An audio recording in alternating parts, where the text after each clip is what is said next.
Maithili express की शानदार प्रस्तुति।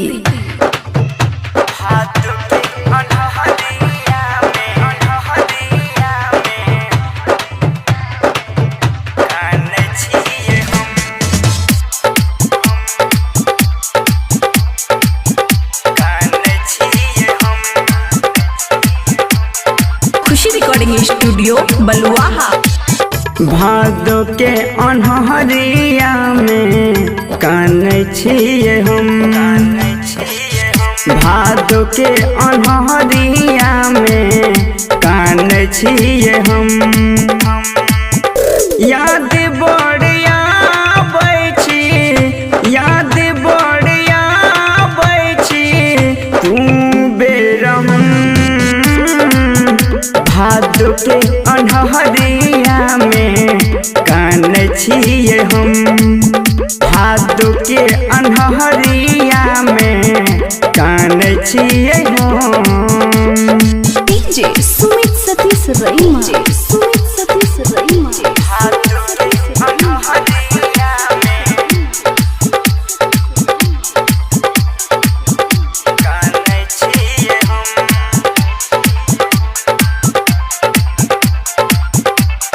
खुशी रिकॉर्डिंग स्टूडियो बलुआहा। खून से छौड़ी हमर मेहंदी रचा के, मेहंदी रचा के।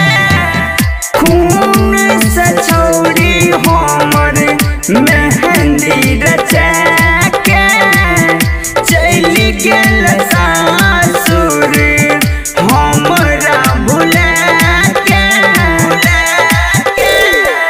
मोह माया में पड़ले, मोह माया में पड़ले जान छिए हम। भादो के अन्हरिया में काने छिए हम, भादो के अन्हरिया में काने छिए हम। खुशी रिकॉर्डिंग स्टूडियो बलुआहा।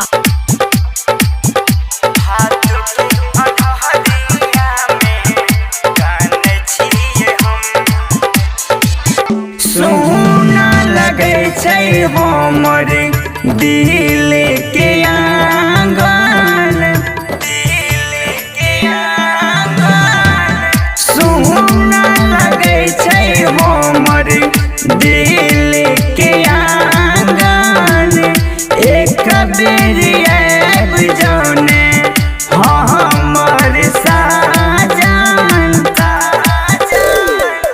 बबुआ राहुल बड़े प्रेमी प्रकृति बड़े माने छो सनम।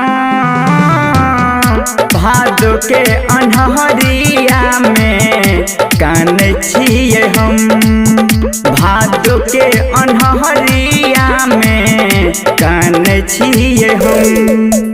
याद बढ़िया बैठी, याद बढ़िया बैठी तू बेरम। भादो के अन्हरिया में काने छिए हम, भादो के अन्हरिया में काने छिए हम। खुशी रिकॉर्डिंग स्टूडियो बलुआहा।